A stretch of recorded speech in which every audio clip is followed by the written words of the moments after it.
Hi, in this sketch we are actually going to control two servo motors, and these two servo motors are actually connected to an arm, and in the demo you will see how these two servo motors are actually connected to the arm, and by um, controlling these two servo motors you can actually have a robotic arm implementation.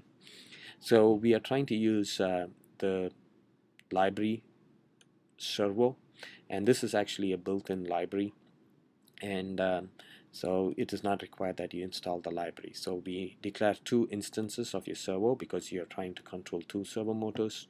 With this servo motor you can actually control up to 8 servo motors simultaneously.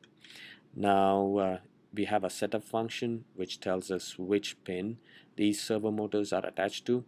The servo motor typically has three inputs. One is the power supply, the second is your ground, and third is the actual signal input. And the servo, as we have seen earlier, is capable of going from 0 degrees to 180 degrees, and the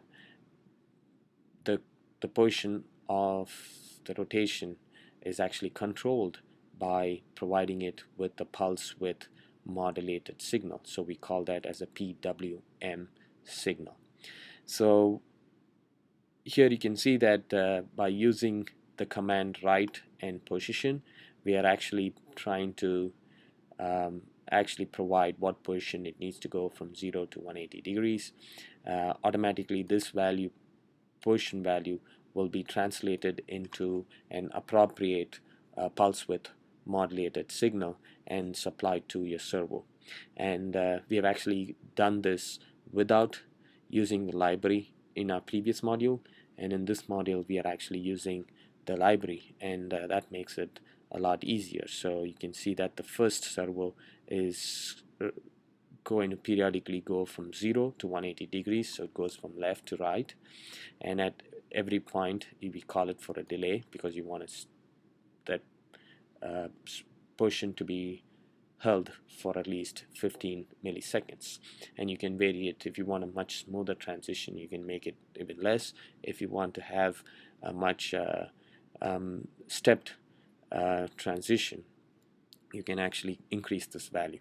So here again this actually goes from 0 to 180 degrees, and then we then do the same thing with the second servo, and then just to retrace its back, so you can see the first servo now goes from 180 degrees to 0, and similarly the second servo will also go from 180 degrees to 0.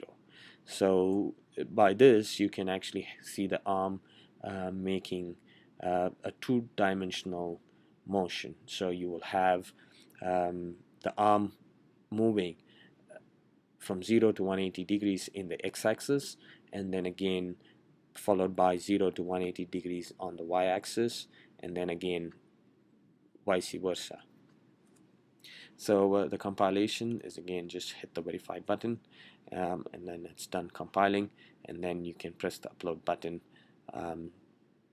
to upload the sketch into your Arduino, and you can see the demo.